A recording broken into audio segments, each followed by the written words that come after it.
Welcome to Chalk Talk, sponsored by U.S. Sailing, who provides support for college sailing all year round.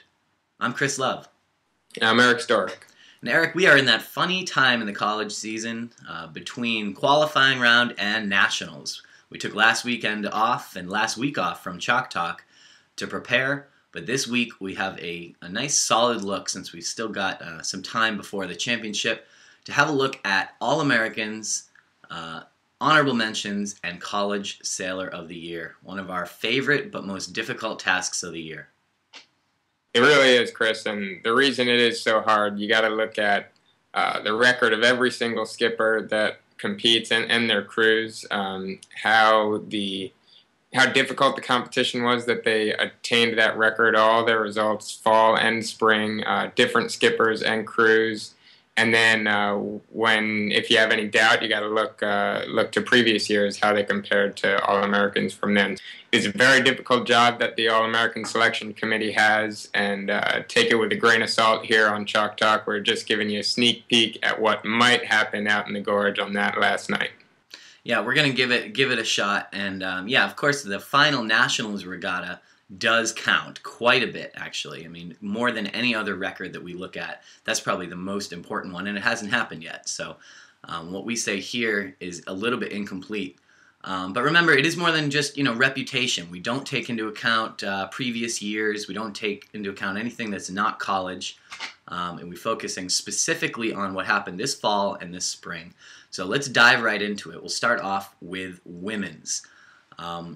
Few names we've probably talked about all year long here. I think you're going to see coming up. These girls are definitely All-Americans in my book. There's no question that they're going to be All-Americans. And I'm thinking this year we might see up to 3 candidates for Quantum Female Sailor of the Year. The first one, Annie Hager. Yeah, Annie, she really competes a lot in co-ed and women's, but you got to look at those results in women's only. And every time it starts in women's, it seems she'll be in the top 3. She helps her team win, and it's hard to argue with that. She's got that second at single-handed nationals result, so that should, I think she's the favorite going into nationals. Like you said, nationals plays a big part. And given that nationals could be the clincher, I think you have to give a strong look to Megan McGill from St. Mary's. Maybe just, as of right now, an inch behind Annie Hager. But if she gets it done at nationals, add that to a win at ACCs, some intersectional wins, and some very strong records. And I think we could see Megan McGill perhaps clinch this year's Sailor of the Year award. Yeah, like you said, probably just behind Annie. Same with Sydney Bulger. Also has missed a few events, but again, when she's there, she's there. And it'll be interesting to see. I think a lot of it's going to come down to nationals. I still give the edge to Annie going in. And we should say there are up to 10 All-American awards up for grabs, but there's no onus on the committee to give out all 10. Some awards that I think are definitely shoo-ins for All-American. Let's just blast through them here. We've got Marlena Fowler from Yale. Yeah, freshman, got the job done. We talked about her a lot in the fall, kept it up in the spring. Emily Maxwell from BC, again, finishing top 5 most of the time she goes out. Emily Lambert, extensive record there, getting it done just about every weekend for Harvard. Claire Dennis, second-year student, really finding her stride this year for Yale. Starting to see a potential break between All-Americans and honorable mention women's All-Americans. They can award up to 10 full All-Americans and up to 15 total, including honorable mentions. So it's interesting to see where they put the break here. Steph Roble competed a whole lot in co-ed and in women's. She seemed just behind that front group of girls vying for Sailor of the Year. And then I'm looking at Amy Hawkins, again, sailed a lot in co-ed and a lot in women's, and just a little bit further behind that front group. Never quite breaking in top 3 and never beating those top girls. So we'll see if they put the break there or not, Chris. Yeah, this is kind of the interesting area. You've got Steph Roble with some 3rds, 4ths, and 5ths. Amy Hawkins with some 4ths, 5ths, and 6ths.